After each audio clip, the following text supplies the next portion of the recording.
Bismillahirrahmanirrahim. Assalamualaikum warahmatullahi wabarakatuh.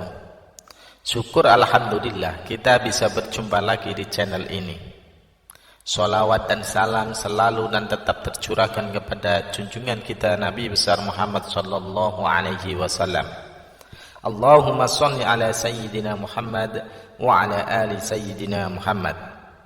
Harapan dan doa saya semoga saudaraku semuanya yang menonton video ini selalu diberikan kesehatan, dilapangkan rezekinya, diampuni dosa-dosanya, dan dipanjangkan umurnya. Amin ya robbal alamin. Sahabat beriman yang dirahmati Allah, pada zaman yang sudah serba canggih ini, budaya barat atau asing sudah biasa dilakukan oleh sebagian besar orang.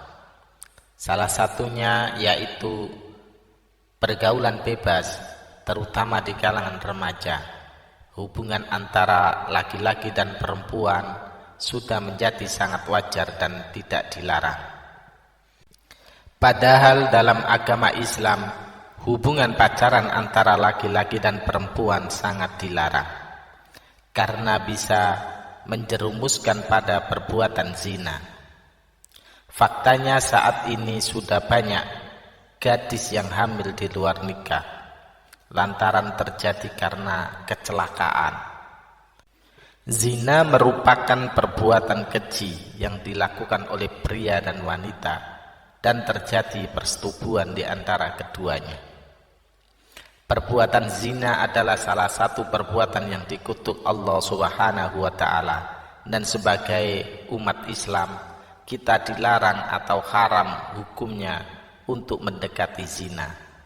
Zina itu sendiri dapat digolongkan menjadi dua golongan, yaitu zina muhson atau zina yang dilakukan oleh mereka yang sudah menikah, dan zina ghairu muhson atau zina yang dilakukan oleh mereka yang belum pernah menikah.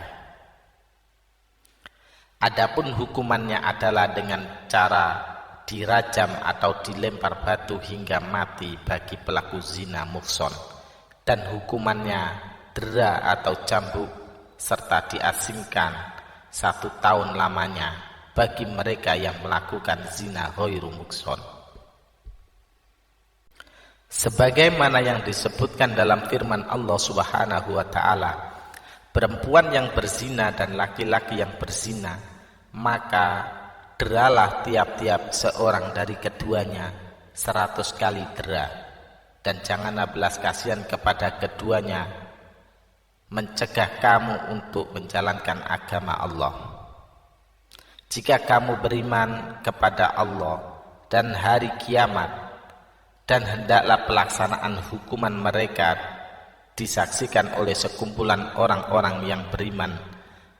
Al-Quran Surah An-Nur ayat 2. Dan terhadap para wanita yang mengerjakan perbuatan keji, hendaklah ada 4 orang saksi di antara kamu yang menyaksikannya.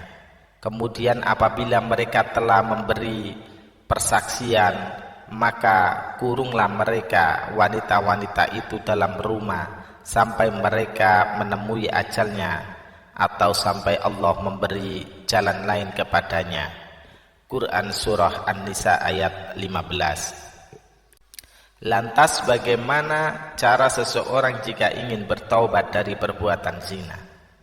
Sahabat beriman yang telah dirahmati Allah, berikut ini adalah amalan penghapus dosa zina.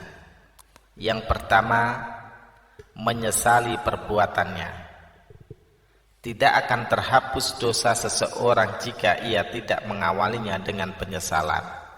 Rasa sesal yang dirasakan oleh seseorang yang berbuat zina dapat mengembalikannya pada jalan yang benar dan kembali pada Allah Subhanahu wa taala.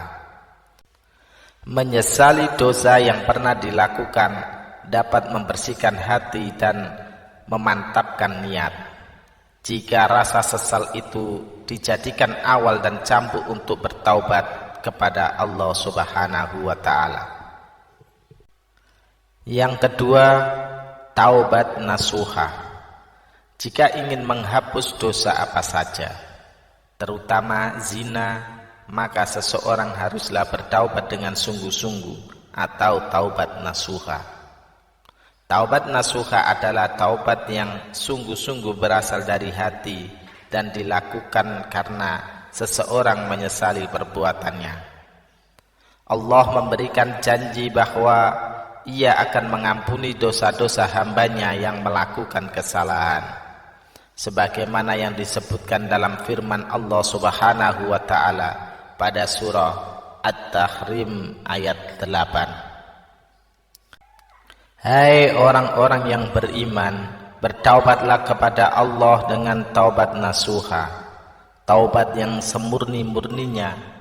Mudah-mudahan Rabbmu akan menutupi kesalahan-kesalahanmu dan memasukkanmu ke dalam jannah yang mengalir di bawahnya sungai-sungai pada hari ketika Allah tidak menghinakan Nabi dan orang-orang mukmin yang bersama Dia, sedang cahaya mereka memancarkan di hadapan dan di sebelah kanan mereka sambil mereka mengatakan, "Ya Rabb kami, sempurnakanlah bagi kami cahaya kami dan ampunilah kami.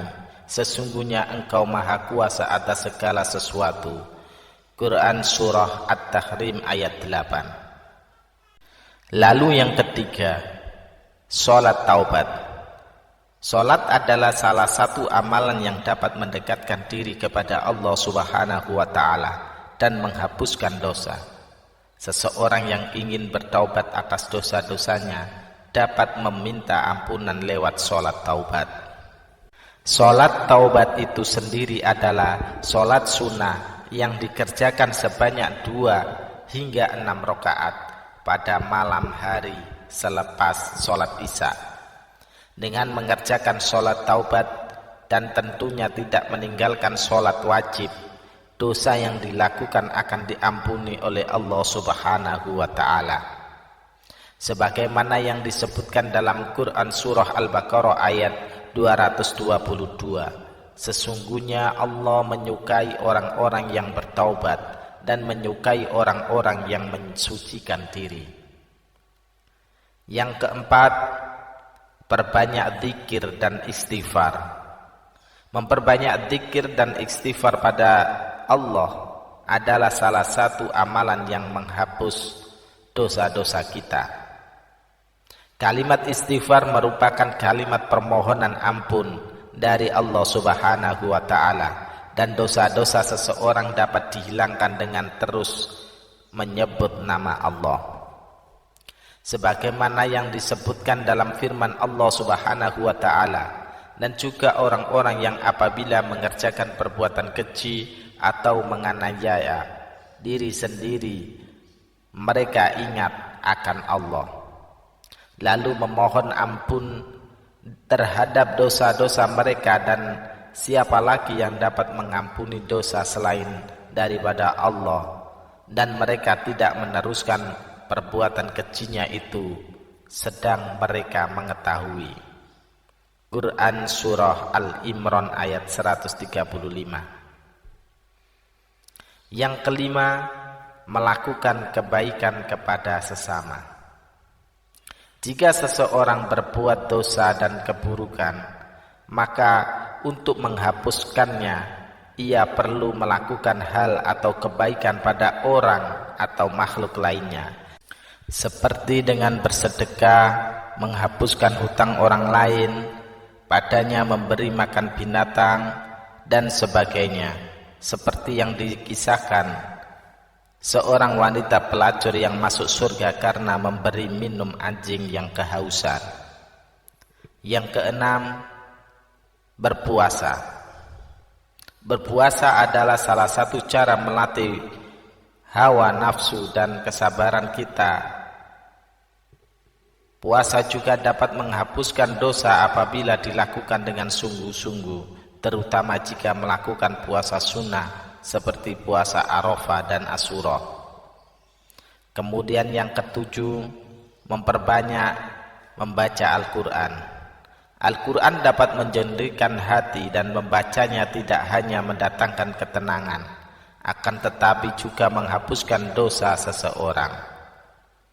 Sebagaimana yang disebutkan dalam hadis riwayat Muslim, bacalah Al-Quran, karena sesungguhnya ia akan datang pada hari kiamat untuk memberikan syafaat kepada pembacanya.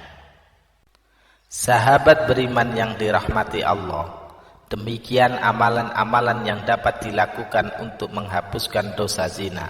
Seseorang yang melakukan perbuatan zina tersebut wajib bertaubat dan memohon ampunan kepada Allah Subhanahu wa taala.